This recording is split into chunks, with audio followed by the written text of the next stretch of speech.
있습니다. 자, 다음에 자주 하시는 질문인데요. 자, 이거는 제가 자주 소개를 드리니까 아실 것 같아요. 30점짜리 문제하고 10점짜리 문제가 있는데 30점짜리 문제 선생님들의 의견을 덧붙이셔야 되나요? 개인적인 의견을? 아니죠. 네, 답안은 당연히 아닙니다. 저희 경영지도사 시험 문제는 논술 시험이 아니라고 계속 말씀을 드리고 있습니다. 자, 30점짜리 문제 저희가 논술 문제다라고 생각을 하기 쉬운데 논술 문제하고 약술 문제하고 차이점을 명확하게 아셔야 돼요. 논술 문제 같은 경우에는 어떤 것에 대해서 답이 옳고 그름이 없고 그냥 개인이 얼마나 다른 사람을 설득력 있게 이제 이렇게 말을 해서 그 사람이 말을 듣게 만드는가가 중요한 문제가 이제 논술 문제이거든요. 뭐 예를 들어서 정부가 운영하는 복권 사업에 대해서 본인의 찬성 반대를 밝히고 여기에 대해서 이제 비판에 대해서 극복 방안을 제시하시오. 이런 식으로 다른 사람을 설득하는 글을 쓰는 것이 논술에 대한 답안인데요. 경영지도사 시험은 그런 시험 아니라고 계속 말씀드리고 있죠. 경영지도사 시험은 정해진 답안만 딱딱딱 노출을 해 주시면은 좋은 점수를 얻을 수 있는 시험입니다. 예를 들어서 소비자 구매 의사 결정 5단계를 설명하시오, 6단계를 설명하시오. 이런 문제가 이제 경영지도사 서술형 시험의 내용이고요.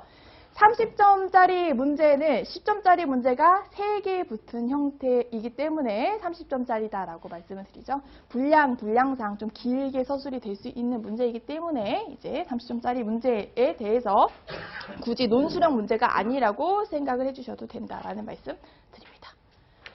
그래서 2010년도에는 정보를 탐색할 때 내적 탐색과 외적 탐색에 대해서 설명하시오라는 문제가 10점짜리로 나왔는데 그 다음에 2011년도에 가면은 30점짜리로 변형돼서 한번 나왔어요.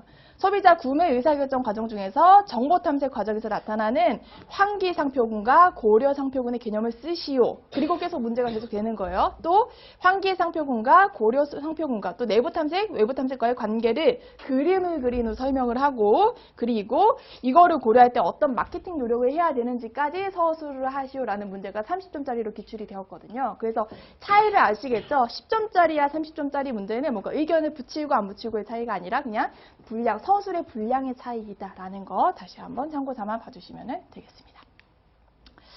자, 이것도 1번을 대답하셨으면 당연히 대답하실 수 있는 문제입니다. 서론, 본론, 결론 나눠서 제시해야 되나요? 아닙니다. 예, 문제에서 요청을 한 사항만 답안을 꼭 작성을 해주시면 돼요.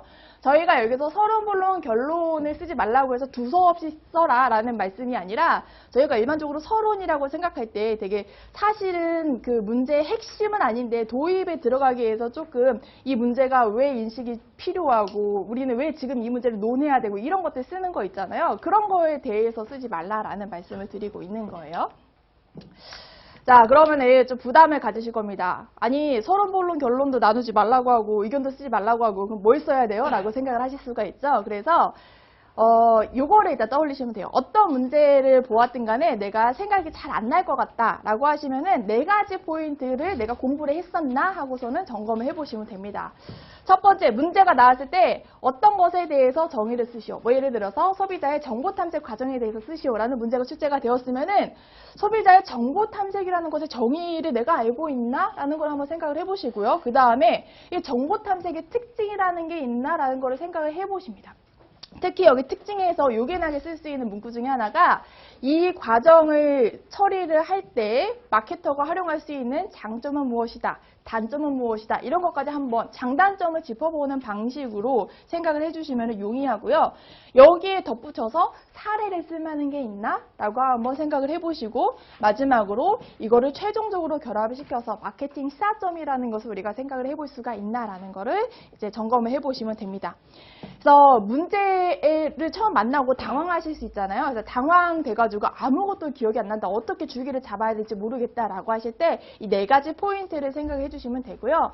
한 가지 다행스러운 거는 저희 교재에서 이미 정의, 특징, 사례, 마케팅 시사점 거의 모든 파트에 다 들어가서 제시가 되어 있습니다. 이 순서대로 나와 있으니까 교재의 그 흐름에 따라서 충분히 공부를 하셨으면 특별히 어려운 점은 없으실 것이다 라고 생각이 듭니다. 자, 그래서 이런 내용입니다. 그 보완적 방식이라는 거 문제 혹시 풀어보셨나요? 네, 풀어보셨을 거라고 생각을 하고 자, 풀어보셨다면 답안도 확인을 하셨을 건데요. 보완적 방식에 대해서 한번 서술을 해보시오라는 문제가 첫 번째 30점짜리 문제에 이제 두 번째 부분 문제로 출제가 되었습니다. 보완적 방식의 정의와 특징에 대해서 먼저 서술을 하고 있죠. 보완적 방식이라고 하는 거는 상표를 평가할 때 어떤 속성의 양점을 강점이 보완할 수 있도록 전반적으로 총점으로 평가하는 방식이 보완적 방식이다라는 내용 들어가 주면 되고요. 특히 소비자들이 고관여 상태에 있을 때 자신감이 클 때 사용할 가능성이 크다라는 특징 같은 것들, 그다음에 수식 같은 것들 기재를 해주시는 게 첫 번째 파트입니다. 그 다음에 이제 마케팅 시사점을 쓸 수 있게 구조가 되어 있고요. 대부분의 답안이 다 이런 순서를 띌 수 있도록 사실은 구성이 되고 있습니다. 그리고 좀 친절한 문제 같은 경우에는 10점짜리 문제는 그런 경우는 없지만 대부분은 어떤 것에 개념 정의를 쓰고 특징을 쓰고 사례를 쓰고 마케팅 시사점을 쓰세요 라고 다 웬만하면 친절하게 제시를 해줘요. 근데 그렇지 않은 문제가 가끔 있거든요. 그래서 그럴 때 당황하지 마시고 이 구조를 정의, 특징, 사례, 시사점 이렇게 생각을 해주시면 되겠습니다. 자, 이건 너무 질문을 드릴 필요도 없을 것 같아요. 최신 마케팅 경향에 대해서 의견을 꼭 덧붙여야 되나요? 예, 아닙니다. 네. 저희 교재에서 충분히 소개되고 있는 기본적인 내용만 기술을 하셔도 충분히 좋은 점수 얻으실 수가 있고요.